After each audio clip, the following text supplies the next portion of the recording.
family, but I have my own experience too. So that's my husband on the bench. I thank him for the opportunities he has given me to get well. Okay. I put this picture in here because this is a young woman, Katie. This is her graduating from high school, albeit about 8 or 9 years later than 18, you know. This is a kid who grew up with and around a lot of chemical dependency, had a ridiculously dysfunctional growing up time, and is now raising her kids and in a family and living a highly functional life thanks to recovery and her work in one of the 12-step programs.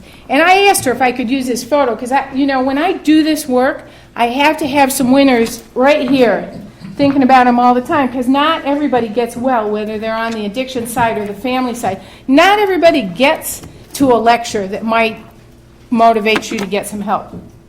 And so a very small percentage of the population that's affected by alcohol and drug addiction really has access to treatment, support, counseling, all that stuff. Most people just never make it into that place and just live with it and live in that dysfunction.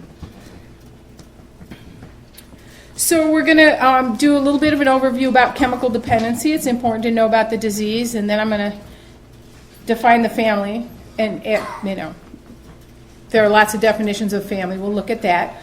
And then how chemical dependency affects the family, what you can do, and what resources are out there.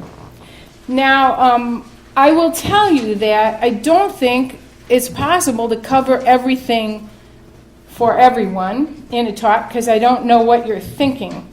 I used to actually believe I knew what you were thinking, but now I recognize that I don't.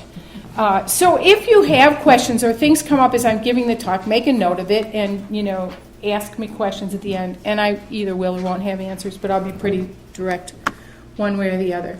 Alcoholism as a disease does not play favorites. There are many people who are rich and poor, black and white, gay and straight. It doesn't matter. That is not what this disease is about. That is not what helps people or affects people becoming addicts.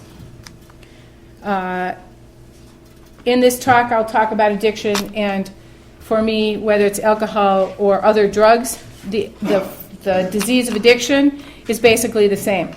The drug of choice to me, I may call it drug addiction, I may call it alcoholism throughout the talk, and for me it's just the addict brain that we're going to talk about, whether they use opiates or alcohol or nicotine. We won't get into nicotine too much, but there's a lot more known about nicotine now.